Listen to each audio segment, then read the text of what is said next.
just finished a workshop. So we'll get a few flies in here. Like Brian earlier, I know some of you were there. I'm going to talk about some early season flies because that's what it is. Well, it's early season down here. It's still winter up at home. I mean, ice hasn't left yet. I'm losing it.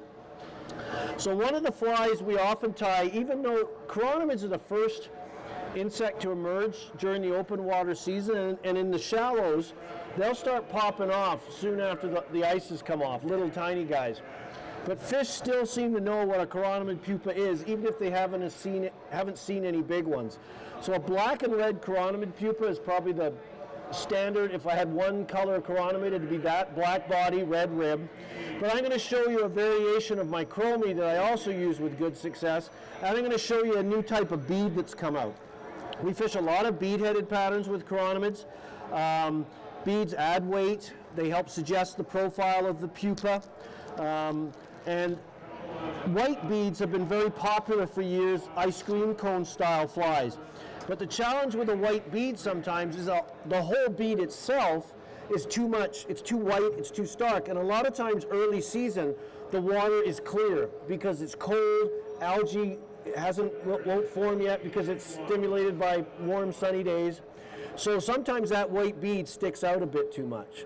So you can either use a black bead-headed pattern, but now they've got new tungsten beads come out that are half beads, two-tone. So I'm going to tie a fly with kind of a half and half. So a lot of times with chironomid pupa, if you look at them, they'll have their white gills, and then their thorax is often more wing pad than thorax. You can see it's kind of a brownish color. So we use a lot of rust brown thread.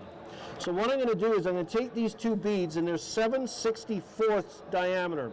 So this is a number 10 Daiichi 1120 hook. Okay, we like using curved scud pupa hooks for chironomids because, as you can see, this is a short shank hook. So even though this is a size 10, and I'm tying it big for demo purposes so you can see easier, but I probably tie 10s through 16s. And with a short shank hook, this number 10 imitates a size 12 chironomid pupa of a standard length. So I get a bigger hook, heavier hook, that still imitates kind of a one size down chironomid pupa. This hook too, once you put this in a fish's mouth, because its shank is so short, it's very hard for a fish to throw it. It's got no leverage, okay? And the curved profile of the hook matches how chironomids kind of sit and wiggle, and under a non-slip loop knot, either on a long leader or under an indicator, this fly is going to move a little easier and suggest a pupa. So what we're going to do is I've got to thread these two half beads, so I'm going to take one out and try not to dump it on the floor. And these just came out. Brian and I get these from a Canadian online supplier called Canadian Llama. I think if you use PR code 2018, you get 10% off. And he has a lot of these. He has a great selection of regular tungsten beads and metal beads and the frit. Crap, I did the one thing I didn't want to do. Dump them all over the place. So I'll just pick up everything but the one I want. So we got one here. So I'm just going to take this off, and I put the one bead in my hand. I'll just do this off camera. And I'm going to do this in stages. So that one's on there, okay? That's the white front. The back side of this bead has kind of a keyway. One thing sticking out and a hole going the other way. So when the other bead comes in, they lock together. So we can now there's a black one. You could do black with red. In fact, that's what we'll do because it's handy. There's silver, copper, think of all the and if you guys tie European nymphs, which I do, because I like doing that, there's going to be fluorescent ones coming out. So now you could have a hot orange spot, a hot spot, a chartreuse, hot pink. Winner is 2041, 2045. I'm just trying to get one out of here. I got it. So we'll put this guy on. So this you do in the palm of your, generally with beads, I like to put the bead in the palm of my hand like this, and it forms, just by cupping my hand, it forms a little hollow, so the bead will roll into the center, kind of like a clown's eyes on those kids' toys, right? And then I just put my hook point in it, and I stab it on. And in this case, I'm going to stab the wide open end onto the hook and get it on there. 1944. I gotta slow down. Oh. That was just for demo to see how I do it. Close the bag. Again, put this on here. The wide end, I don't know if you probably can't see that. Get that sucker on. And now I got the two things on. And once these are in the jaw, they're on there. So what I'm going to do now is just sort of twist these around and get, does the camera show, but this one here at the top, there's a little sticking out. So I got to make sure that that's on the other side, and it is, and I just push the two together and they lock. Of course, my eyesight is so crappy.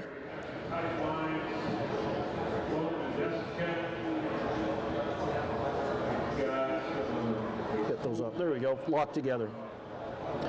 And now, and once they lock like that, they don't come apart. I was given a 3D plastic, a 3D printer of this thing about as big as I put them together. They're on my desk. I can't get them apart. And Kent says at Canadian Land, well, just take a razor blade and pry them. That's not going to happen. You see what I am with two beads? I'd be blood everywhere, right? So I've got that on. So now I've got the benefit here. I'll just push this tight up. I now have the subtle white gills and sort of that thorax behind, and the brown thread is going to help suggest the brownish colored wing pads. Right, just little specks of color. So I'm good. Now the rest is just tying a chironomid. So we're going down the hook shank. When I'm tying chironomids, I want to go into the bend a little bit. So you see how my thread's on about a 45-degree angle? That's where I'll go to. And then I'll come back up, stop just in front here. I'm going to put my beads away a little bit because you've seen what I'm like. I've probably put $16 on the floor already.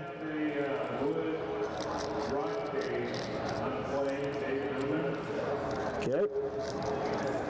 And for the ribbing on my chromie, it was originally red wire, and that still works, but I like the flashaboos, the holographics, either mylar or flashaboo like this. You get the mylar on the spool too. So we'll grab our scissors, because we're rushing around like a chicken with my head cut off.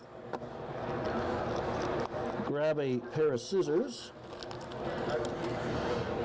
Because what I did here, if you'll notice, if you're dealing with flashaboos, anything in these packages, if you pull them out, they go everywhere. They get all tangled up. You get frustrated. You end up buying, you consume it. Flashaboo likes it because you're buying lots of it. If you cut a little notch in here, so I've gone through on this side, I can reach in with my scissors points and pull out what I want. I only get the one or the two. So I use the package to help. So we're going to take a length of this. 1848. And if this was mylar on a spool, what? If this was mylar on a spool, I would be using size small. Okay? So I'm just going to hold this up to the side of the hook and secure. I like to secure the mylar along the side, or if anything, a little slightly towards the underside of the hook. Okay? So I get that secured. Then we're going to go back up. Now we want to keep, I like skinny chironomids, but one of the tricks to keeping them skinny is tying things along the entire length of the hook, because you don't have a lot of leeway for bulk underneath. So you want a nice smooth body, so you need that all the way along. You don't want to have a big bulbous back end on this thing because it'll look unnatural. So the original chromie was tied using silver flashaboo, but it's evolved now, silver flashaboo and a red rib, and I now tie it in that original configuration because the chromie comes about when chironomids are emerging. They use trapped gases to help elevate. They generate the gases underneath the skin of the pupa, and that gives them buoyancy and helps them elevate to the surface and emerge. It gives them a nice shiny look to them. Okay, just making sure that bead's good. Yeah, that's good. Early in the emergence, that inflated pupa is not that silvery bright. The more it gets towards when it's going to transform into the adult, the more silvery it becomes. But early in the emergence and at depth, they're a little more darker, and they'll get brighter and brighter and brighter as they progress. And they can take 1 day, 4 days to stage along the bottom, right? And also that little flicker of silver catches light and attracts trout over to them. So one of the things we do is we use a gunmetal color. And this is where the gunmetal chromie comes from. It's Flashabou color 6916. That's the original stuff. That's the new stuff. They're both good colors.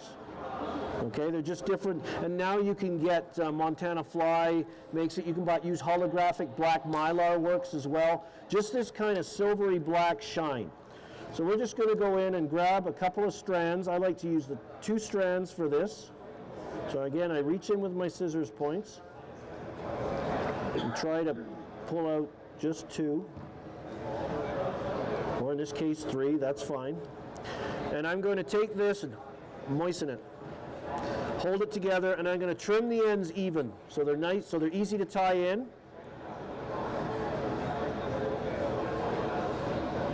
And I'm just going to get them tied in like so and let them hang. I'm actually going to just sort of let them hang this way.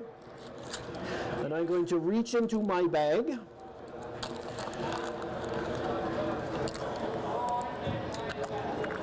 And I am going to take out some brushable super glue, because Flashabou is not durable. So if you didn't do anything to protect this fly, it's not going to last too long, okay? Which is also good for Flashabou sales, right? So I'm just going to take some brushable super glue, crazy glue with a Loctite Zap-A-Gap, and I'm just going to brush the shank. And then I'm just going to start winding backwards. And what I'm doing is I'm going to be bonding the Flashabou on the underside and adding durability to it. We're also going to give this a top coat. So I'm going to go down to where the butt is and in reverse direction. And by doing this, I get the benefit of covering up any mistakes I made, any gaps. And when you overwrap a material with itself, it doesn't want to unravel as much. So if you slip your grip or it's fish chews it a bit, it's going to be a little more durable. So we're going to take this right up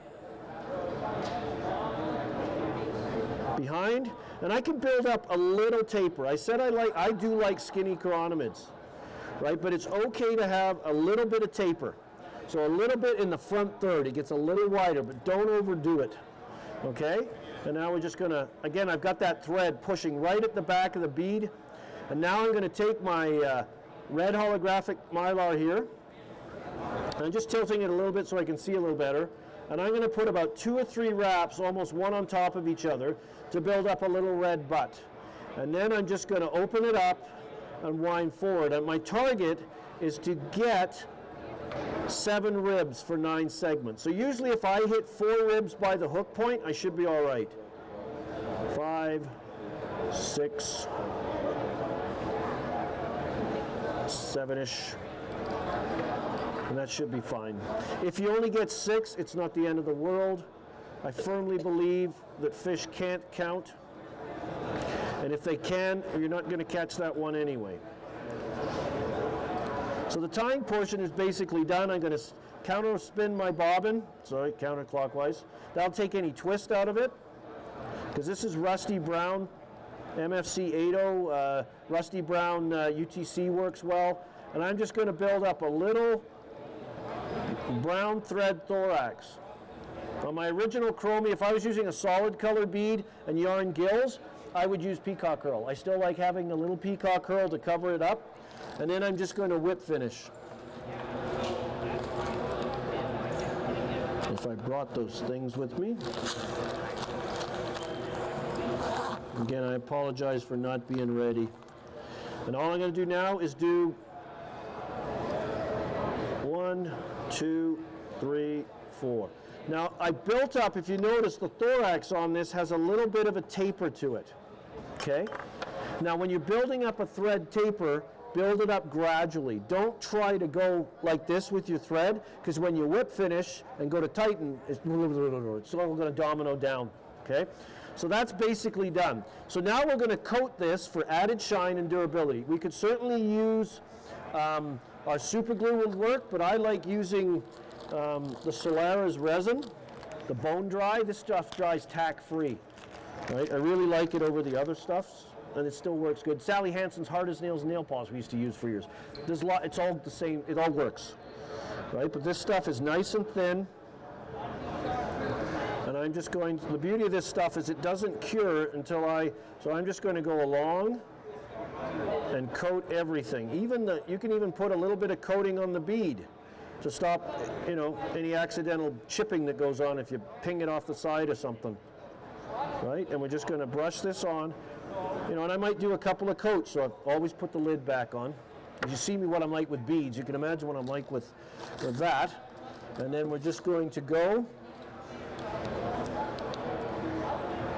And as Dave Allison likes to tease me, I call this sunlight in a tube. This is a UV light. This does not give the fly any UV properties. It uses ultraviolet light to cure the resin. Okay, if you were to take this outside, well, maybe not today, but that's UV light. That's what you're doing here, right? Now this light, this is a Solara's light. It's a little spendy, right? What it does too, sometimes with these resins, and I'll put a second coat on, sometimes with these resins, you'll see a little smoke come off, which is always a bit disconcerting, right? And what's happening is that smoke inhibits the curing process, right? It's heat. That's what's causing it. So with this light, the beauty of this light is if I double click it,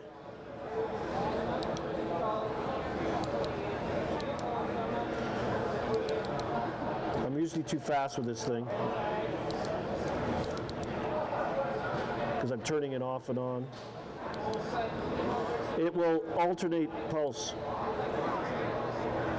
Of course, it's not doing it because I'm not operating it right. There we go. So it'll alternate. It'll cure better actually on this alternating off on because it won't generate as much heat, it won't cause that smoke. The other nice thing about this light is the battery in it's rechargeable. So you spend a little more on the light, but it comes with a little charger. You plug that in the wall and you're good to go.